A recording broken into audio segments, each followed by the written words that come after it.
अक्सर जब हम इतिहास पढ़ते हैं ना तो ऐसा लगता है जैसे हम कोई गणित का सवाल हल कर रहे हो। मतलब एक घटना हुई, उसका एक स्पष्ट कारण था और फिर सीधा सीधा एक नतीजा निकल आया। सब कुछ एकदम साफ और सुलझा हुआ। बिल्कुल, और ये हमारी फितरत भी है। इंसान का दिमाग चाहता ही है कि हर ऐतिहासिक उथल पुथल को एक कारण और प्रभाव के साफ सुथरे बॉक्स में रख दिया जाए। हाँ, ताकि उसे समझना आसान हो जाए। सही बात है। लेकिन जब हम 1919 के भारत में कदम रखते हैं और खास तौर पर जलियांवाला बाग की उस दर्दनाक शाम को देखते हैं, तो वो गणित का सीधा फॉर्मूला पूरी तरह से चरमरा जाता है। हाँ, वो सीधी रेखा एक बहुत ही भयानक और रक्त रंजित जाल में बदल जाती है। हाँ, क्योंकि वहां जो हुआ वो सिर्फ एक दिन की घटना नहीं थी। देखिए, वो कई सालों के कूटनीतिक धोखे और एक साम्राज्य के गहरे डर का चरम बिंदु था।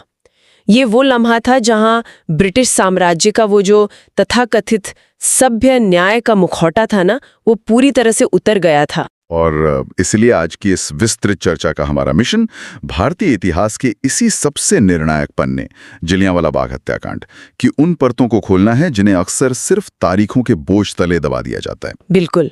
आज हम जिन जांच आयोग की पुरानी रिपोर्टों, ऐतिहासिक दस्तावेजों और टेक्स्ट बुक, दृष्टि आईएएस और खान ग्लोबल स्टडीज जैसे प्लेटफॉर्म्स के नोट्स का जो गहराई से विश्लेषण कर रहे हैं, उनसे एक बात बिल्कुल साफ उभर कर आती है। और वो बात ये है कि ये सिर्फ एक त्रासदी की कहानी नहीं है। अगर इस घटना को वाकई समझना है तो हमें ये देखना होगा कि कैसे प्रथम विश्व युद्ध के बाद के हालात और एक बेहद क्रूर कानून जिसे हम रॉलेट एक्ट कहते हैं, हाँ, रॉलेट एक्ट, और साथ ही हंटर आयोग के नाम से जुड़ी एक अजीब सी ऐतिहासिक उलझन ने भारत के स्वतंत्रता संग्राम की दिशा को हमेशा के लिए मोड़ दिया। तो चलिए इस पूरे मामले की तह तक जाते हैं, क्योंकि 13 अप्रैल 1919 के उस दिन तक पहुंचने से पहले हमें यह समझना होगा कि आखिर उस दिन हजारों लोग उस बाग में इकट्ठा ही क्यों हुए थे। मतलब उस आग की असली चिंगारी उठी कहां से थी? उस चिंगारी को समझने के लिए हमें थोड़ा पीछे जाना होगा।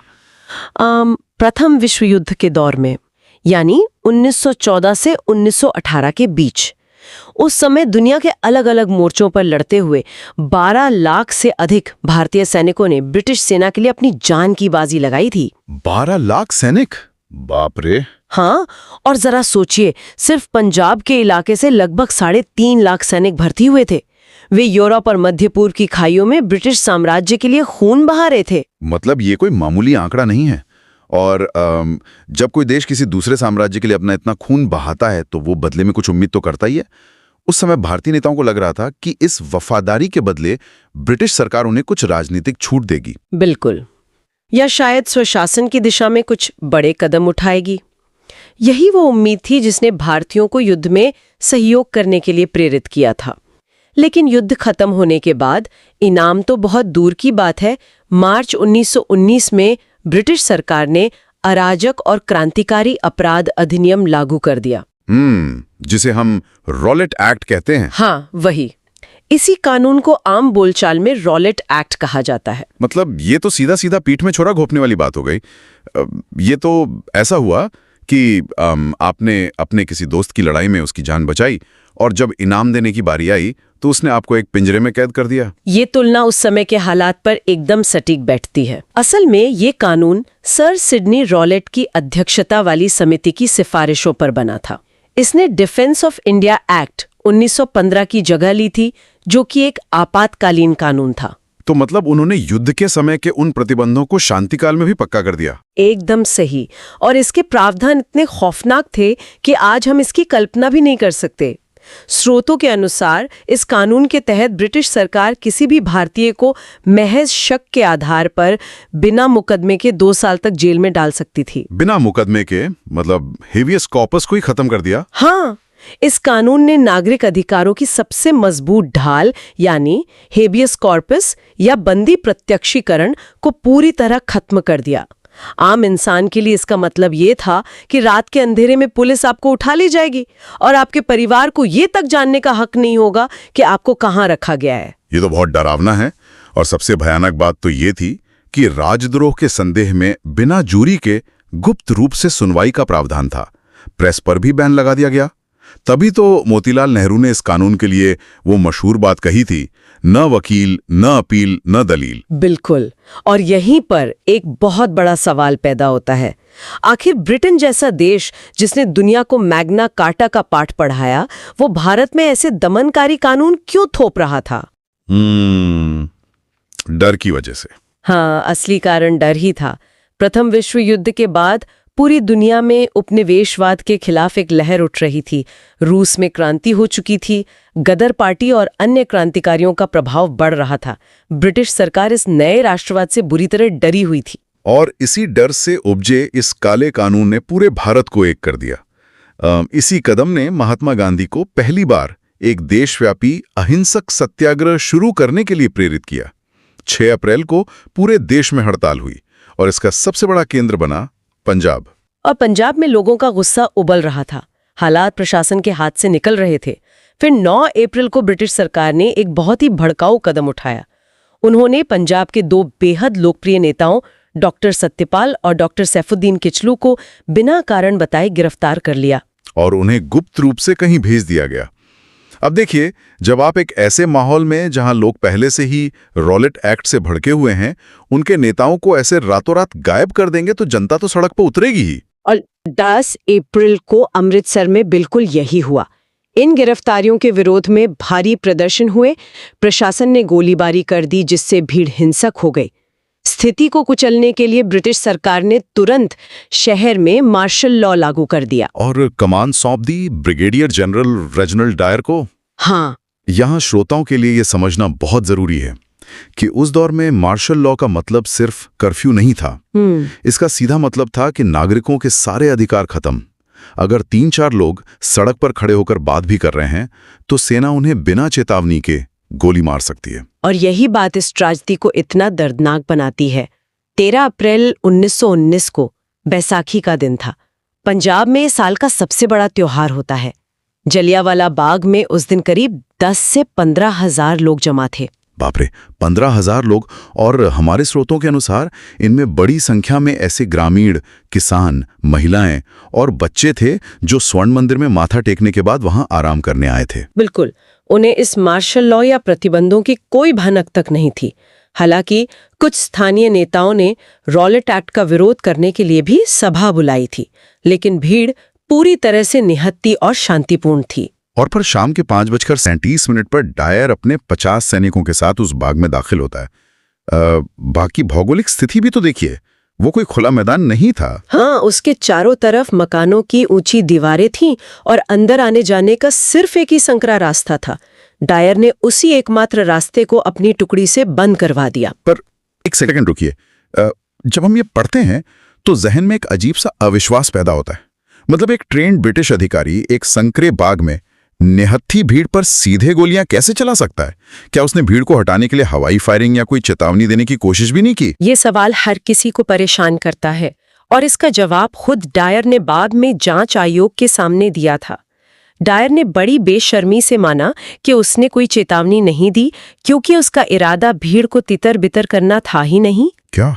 हाँ, वो भारतीयों को एक मॉरल लेसन या नैतिक सबक सिखाना चाहता था। वो पंजाब के लोगों में एक ऐसा आतंक बैठाना चाहता था कि वे ब्रिटिश हुकूमत के खिलाफ आवाज उठाने की हिम्मत भी ना कर सकें। ये तो एक बीमार और क्रूर मानसिकता का सबसे खौफनाक उदाहरण है। बिना किसी चेतावनी के लगातार 10 मिनट तक गोलियों की बारिश होती रही। कुल 1650 राउंड गोलियां चलाई गईं। लोग जान बचाने के लिए उन दीवारों पर चढ़ने की कोशिश कर रहे थे और गोलियां उन्हें भून रही थीं।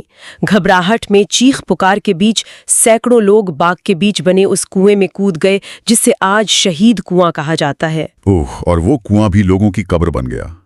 दस्तावेज बताते हैं कि सिर्फ उस एक कुएं से 120 से ज्यादा शव निकाले गए थे। मौतों के आंकड़ों को लेकर भी तो बहुत विवाद है।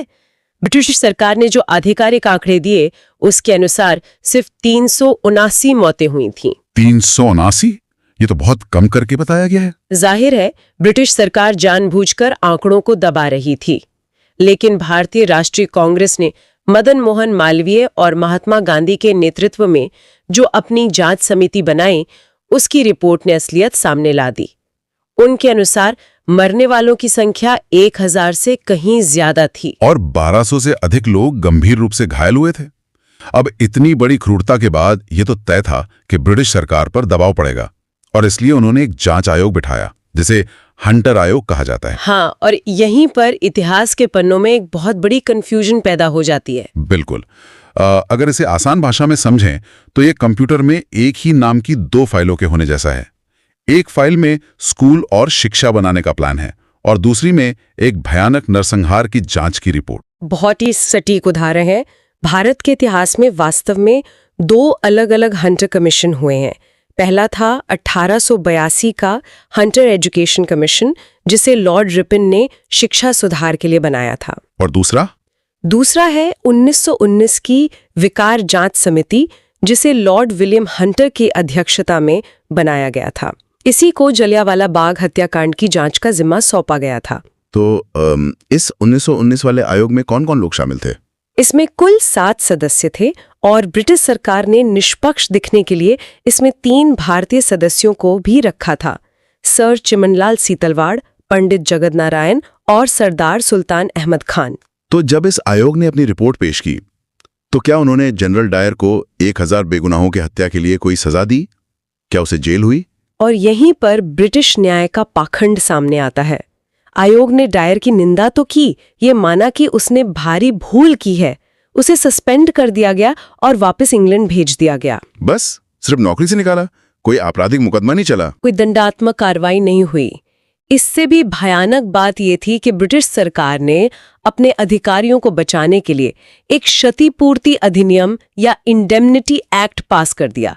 इसे भारत में व्हाइट वॉशिंग बिल यानी लीपापोती करने वाला कानून कहा गया। लेकिन उन्हें इस कानून को पास करने की जरूरत ही क्यों पड़ी? क्योंकि उन्हें एक बहुत बड़ा व्यवस्थागत डर सता रहा था। उन्हें डर था कि अगर डायर पर आपराधिक मुकदमे चले तो पंजाब के हजारों पीड़ित परिवार ब्रिटिश क्राउन के खिलाफ सिविल मुकदमे ठोक देंगे। इसलिए उन्होंने कानूनी रूप से तय कर दिया कि मार्शल लॉ के दौरान किए गए किसी भी काम के लिए अधिकारी को अदालत में नहीं घसीटा जा सकता। ये तो न्याय का मजाक उड़ाने वाली बात हो गई। और तो और जब डायर ब्रिटेन पहुंचा तो वहां उसे भारत का रक्षक घोषित कर दिया गया। बाकायदा चंदा इकट्ठा करके उसे एक तलवार भेंट की गई। पीड़ितों के जले पर नमक छिड़कने जैसी बात है ये। बिल्कुल।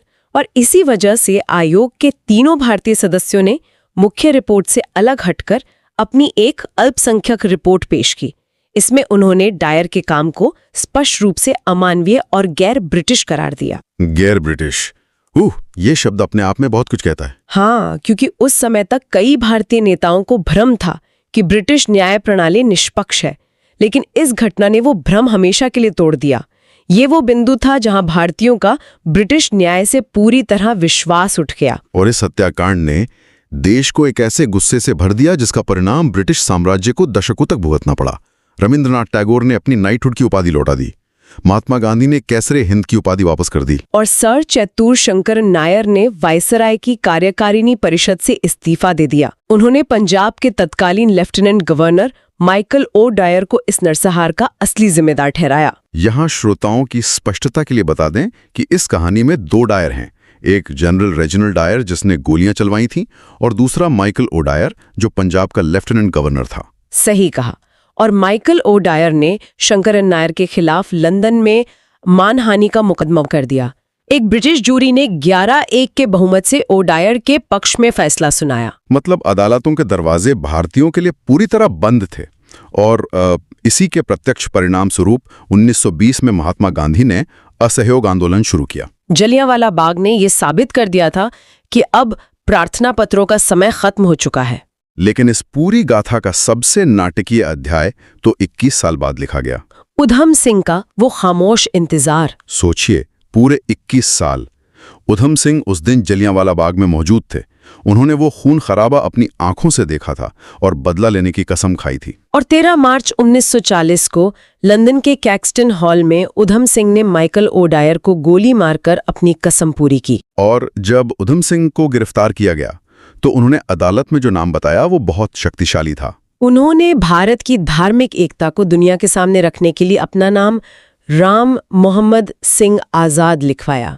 राम, मोहम्मद, सिंह और आजाद, इन 4 शब्दों ने अंग्रेजों की फूट डालो और राज करो की नीति की धज्जियां उड़ा दी। 1940 में उन्हें फांसी दे दी गई। उधम सिंह की उस शहादत और जलियांवाला बाग के उस दिन ने भारत के इतिहास की दिशा को हमेशा के लिए बदल दिया। जो देश पहले सिर्फ राजनीतिक सुधार मांग रहा था, वो अब पूर्ण स्वराज की ओर मुड़ गया। इस पूरी चर्चा से एक बहुत बड़ा सबक मिलता है। कोई भी दमनकारी नीति, चाहे वो रॉलेट एक्ट हो या गोलियों की बौछार, अंततः उसी साम्राज्य के पतन का कारण बनती है। दशकों बाद ब्रिटिश सत्ता को भी इसका एहसास हुआ। 1997 में महारानी एलिजाबेथ ने और 2013 में डेविड कैमरन ने इस घटना पर गहरा खेद प्रकट किया। हालांकि उन्होंने कोई औपचारिक माफी नहीं मांगी है। तो आज हमने देखा कि इतिहास के पन्ने सिर्फ बीती हुई तारीखें नहीं हैं, वे इंसान के दर्द और न्याय के लिए उसकी लड़ाई की गवाही हैं। इस विस्तृत चर्चा को खत्म करने से पहले विचार करने के लिए एक आखिरी बात जो स्रोतों में मौजूद है। कौन सी बात? 2021 में जलियांवाला बाग स्मारक का पुनर्निर्माण किया गया। वहां लेजर लाइट शो लगाए गए, रास्तों को चमकाया गया। लेकिन कई लोगों ने इसकी तीखी आलोचना की। उनका मानना था कि इस आधुनिकीकरण ने उस जगह की कच्ची वास्तविकता और उस दिन के असली दर्द को कम कर दिया है। ये सोचने वाली बात है। तो श्रोताओं के लिए ये एक सवाल है, जब हम अपने इतिहास की सबसे दर्दनाक जगहों को संवारते हैं, तो क्या हम अनजाने में उस खौफनाक सच को मिटा रहे होते हैं जो आने वाली पीढ़ियों को याद रखना चाहिए? क्या ऐसे घावों को उनके असली रूप में छोड़ देना ही सबसे सच्ची श्रद्धांजलि है? इन्हीं विचारों के साथ स्रोतों की इस शानदार और गहन यात्रा में हमारे साथ जुड़ने के लिए बहुत बहुत धन्यवाद।